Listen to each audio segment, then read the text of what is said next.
70,225-এর বর্গমূল বের করো। উত্তর, তাহলে প্রথমেই আমরা 70,225টা লিখে ফেলব। তারপর এই লাস্টের দিক থেকে জোড়ায় জোড়ায় আমরা মার্ক করব, অর্থাৎ 25-এর ওপর দাগ দেবো, 02-এর ওপর দাগ দেবো, আর 7 সিঙ্গেল পড়ে থাকবে।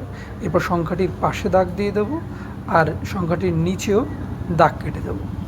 এরপর এমন একটা সংখ্যা নিতে হবে যে সংখ্যাটা বর্গ করলে এই যে পড়ে থাকলো 7 বা 7-এর কম হবে। তাহলে 2 যদি আমরা করি তাহলে 2-এর বর্গ 4, তাহলে 4 লিখে ফেলবো। 3 হবে না, কারণ 3-এর বর্গ 9, 9 7-এর থেকে বেশি।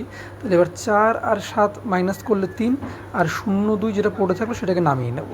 এরপর 2 যেটা পড়ে আছে এর সঙ্গে 2 গুণ করব, 2-এর সঙ্গে 2 গুণ করে 4।